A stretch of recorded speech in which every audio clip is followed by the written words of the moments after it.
Bayangin warung kopi kecil di pinggir jalan. Jualan biasa aja, tapi tiba-tiba dikritik Starbucks. Dibilang dagangan kamu terlalu protektif. Aneh kan? Kira-kira begitulah analogi yang terjadi pada QRIS. Barcode buatan Indonesia yang sudah digunakan oleh 56 juta pengguna sampai kuartal pertama tahun 2025. Alhamdulillah, selamat kepada Indonesia yang telah berhasil mengalahkan dominasi Visa dan Mastercard sebagai sebuah sistem transaksi keuangan. Apa yang mengalahkan itu? Yaitu sistem QRIS. Korang tahu tak, untuk belajar di Indonesia sekarang tak perlu bawa cash lagi, dah boleh pakai QR Pay. Orang baru-baru ni kat Kak Yap e-shopping di Jakarta, di Tanah Abang dan Tamrin City. Surprisingly, sekarang ni dah tak perlu bawa banyak cash lagi untuk shopping, pakai QR Pay sahaja. Mudah sahaja. Bank Indonesia mencatat transaksi pembayaran digital melalui Quick Response Indonesia Standard atau QRIS terus meningkat di tengah keluhan Amerika Serikat terhadap sistem pembayaran buatan Bank Indonesia ini. BI mencatat volume transaksi QRIS tumbuh sebesar 169,1% secara tahunan jika dibandingkan dengan periode yang sama tahun lalu. Bahwa Indonesia melalui QRIS dan GPN, sebetulnya ada dua, dianggap tidak melakukan komunikasi atau konsultasi terlebih dahulu berkaitan dengan penggunaan QRIS yang memang sekarang perkembangannya luar biasa, sudah banyak negara yang menggunakan. Pengakuan Malaysia terhadap QRIS Indonesia menjadi sorotan penting dalam perkembangan sistem pembayaran digital di kawasan Asia Tenggara. Pada bulan Mei tahun 2023, kerjasama antara Bank Indonesia dan Bank Negara Malaysia berhasil mewujudkan interkoneksi pembayaran lintas negara berbasis kode QR. Melalui inisiatif ini, masyarakat kedua negara dapat melakukan pembayaran retail cukup dengan memindai QRIS tanpa perlu menukar mata uang. Interkoneksi pembayaran ini memberikan dampak signifikan bagi pelaku usaha mikro, kecil, dan menengah serta sektor pariwisata. Pelaku usaha kecil kini memiliki akses yang lebih luas terhadap konsumen lintas negara, sementara wisatawan dari Malaysia atau Indonesia dapat bertransaksi dengan lebih praktis, tanpa perlu membawa uang tunai dalam jumlah besar atau mengalami kerumitan konversi nilai tukar. Langkah ini juga mencerminkan dukungan konkret terhadap inisiatif global dan regional, seperti Forum G20 serta Agenda Perhimpunan Bangsa-Bangsa Asia Tenggara untuk mendorong digitalisasi ekonomi.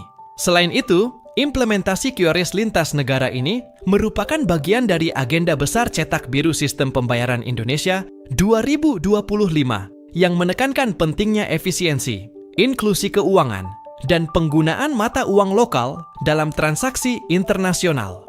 Adanya kemudahan transaksi antar negara diharapkan mempererat hubungan ekonomi bilateral antara Indonesia dan Malaysia. Selama ini, kedua negara telah memiliki relasi perdagangan dan investasi yang kuat. Interkoneksi sistem pembayaran akan memudahkan pelaku usaha dalam mengakses pasar baru, serta mempercepat arus barang dan jasa secara digital. Sebelumnya, QRIS sudah digunakan dalam transaksi lintas batas dengan Kerajaan Thailand dan ada rencana ekspansi ke Republik Singapura dan negara tetangga lain. Hal ini menandakan Indonesia semakin diakui sebagai pelopor dalam digitalisasi sistem pembayaran regional. Implikasi yang lebih luas dari inisiatif ini adalah pergeseran pengaruh dalam sistem pembayaran global. Negara berkembang seperti Indonesia kini mampu menampilkan inovasi mandiri yang tak kalah dari sistem pembayaran milik negara maju. Hal ini tentu menjadi kekhawatiran bagi dominasi sistem lama yang dikuasai oleh infrastruktur keuangan dari negara besar seperti Amerika Serikat.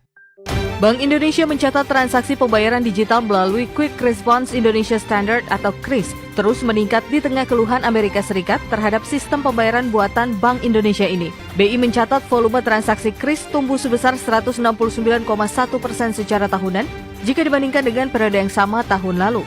Gubernur Bank Indonesia Peri Warjio menyebut pertumbuhan transaksi QRIS selaras dengan meningkatnya aktivitas ekonomi digital secara keseluruhan di Indonesia. Salah satunya melalui aplikasi pembayaran digital berbasis mobile internet yang mencapai 10,76 miliar transaksi sepanjang kuartal 1 2025 atau tumbuh 33,5% secara tahunan. Sekali lagi, QR Indonesian Standard adalah standar versi Indonesia yang kita adopsi dari standar global. Kedua, didevelop dengan bersama industri, dan ketiga bermanfaat dan sangat bermanfaat untuk digitalisasi masyarakat, khususnya inklusi ekonomi untuk efisiensi dan mendukung kesejahteraan rakyat. Dan keempat itu sudah terintegrasi dengan global. Sebelumnya, pemerintah Amerika Serikat menilai penerapan KRIS tidak transparan dan berpotensi menghambat perdagangan layanan keuangan Amerika di Indonesia. Hal tersebut terungkap dalam dokumen Foreign Trade Barriers yang dirilis oleh United States Trade Representative yang menyoroti penetapan KRIS sebagai standar nasional pembayaran digital berbasis QR Code. Korang tahu tak, untuk belajar di Indonesia sekarang tapi bawa cash lagi dapat dipakai QR Pay. Hai korang, baru-baru ni kat Kak Yap e-shopping di Jakarta, di Tanah Abang dan Tamrin City. Surprisingly, sekarang ni tetap bawa banyak cash guys untuk shopping pakai QR Pay sahaja. Mudah sangat tahu. Kalau korang tak percaya, tengok video ni dulu. Touch and Go e-wallet kini menawarkan pengalaman pembayaran berentas sempadan yang lancar di 6 destinasi popular seperti China, Jepun, Singapura, Korea Selatan, Thailand dan Indonesia. Actually, bukan Touch and Go e-wallet saja. Bank gas juga boleh guna guys. Di Malaysia namanya Duit Now QR Pay. Tapi di Indonesia korang kena cari QRIS. First, korang kena cari kedai yang participate untuk QRIS sistem ni. Biasanya dia akan paparkan QRIS QR Code. Dan waktu buat pembayaran, kita just scan QR Code tu guna aplikasi bank kita. Macam Kak gunakan aplikasi MAE Maybank. Macam ni caranya. Korang tengok video ni sampai habis. Selain Maybank, bank lain pun boleh guna juga macam CIMB, Public Bank, Hong Leong dan sebagainya. Satu lagi guys, dia auto convert kalian setahun. Tak perlu nak pening-pening lagi. Mudahkan dengan adanya sistem QR Pay cross-border payment ni. Berbelanja lebih mudah, tak perlu risau nak bawa banyak cash. Kadar pertukaran wang pun agak bagus guys. Actually, sistem ni korang boleh guna di banyak tempat, di shopping mall, kedai makan, di tepi jalan pun boleh guys. So, selamat berbelanja dengan QR Pay. Bye. Alhamdulillah, selamat kepada Indonesia yang telah berhasil mengalahkan dominasi Visa dan Mastercard sebagai sebuah sistem transaksi keuangan. Apa yang mengalahkan itu?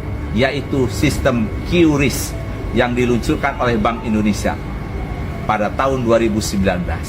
QRIS ini merupakan hasil karya anak bangsa Indonesia yang menyatukan semua sistem perbankan, semua sistem merchandise, dari mulai yang paling kecil sampai yang paling atas. Tentu ini adalah kebanggaan nasional karena kita tidak tergantung oleh keuangan global.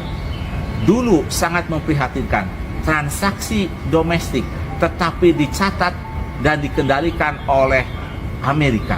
Nah, tentu QRIS ini menjadi hal yang sangat menakutkan bagi Visa dan Mastercard. Dengan QRIS ini, semua platform perbankan, termasuk semua electronic money, itu tergabung bisa melakukan transaksi dengan QRIS tersebut. Dan ini menggambarkan kedaulatan bangsa Indonesia di dalam melakukan transaksi keuangan. Bukan hanya kita menguasai data, tetapi juga fee akan masuk. Nah, tentu perusahaan Amerika ini sangat terganggu dengan hal ini. Jadi kalau dia lihat ini kan memang USTR ini kan meng-announce lah, katakanlah dengan reportnya bahwa Indonesia melalui QRIS dan GPN, sebetulnya ada dua, dianggap tidak melakukan komunikasi atau konsultasi terlebih dahulu berkaitan dengan penggunaan KRIS yang memang sekarang perkembangannya luar biasa, sudah banyak negara yang menggunakan. Terakhir kan dengan Korea, Jepang, Arab, dan beberapa negara, kalau Thailand, Malaysia, Singapura, ya kan juga sudah menggunakan QRIS. Nah, menjadi logika sebetulnya adalah QRIS kan tadi disampaikan adalah jati diri bangsa, di mana ini adalah identitas pembayaran nasional sebetulnya dengan payment system yang memang kita mandiri, tidak dipengaruhi oleh asing, dan very independent. Nah, yang menjadi pertanyaan adalah logikanya, sejauh mana kewajiban yang memang harus dilakukan oleh pihak Indonesia terhadap Amerika Serikat, seperti yang tadi disampaikan.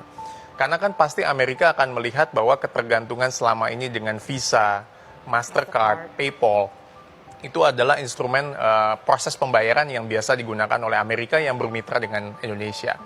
Nah, untuk itu makanya Amerika Serikat kan menyoroti ada 3 regulasi yang sebetulnya menjadi catatan penting untuk Indonesia, terutama dalam kaitannya dengan negosiasi tarif. Yang pertama adalah PBI yang 19 tahun 2017, kedua juga masih di PBI yang 2017, dan yang krusial adalah kalau nggak salah PBI, Peraturan Bank Indonesia yang 21 tahun 2021. Bayangin warung kopi kecil di pinggir jalan. Jualan biasa aja, tapi tiba-tiba dikritik Starbucks. Dibilang dagangan kamu terlalu protektif. Aneh kan? Kira-kira begitulah analogi yang terjadi pada QRIS. Barcode buatan Indonesia yang sudah digunakan oleh 56 juta pengguna sampai kuartal pertama tahun 2025. Dari warung kopi sampai tukang cilok, 95% merchant QRIS adalah UMKM. Tapi, walaupun QRIS bantu jutaan pelaku usaha kecil, Amerika malah sewot, dibilang terlalu protektif, bikin ribet pasar global. Padahal, transaksi QRIS tembus 659 triliun rupiah di tahun 2024. Naik tajam dibanding tahun 2020, yang baru 8 triliun rupiah. Kalau QRIS memang salah, kok malah makin laku?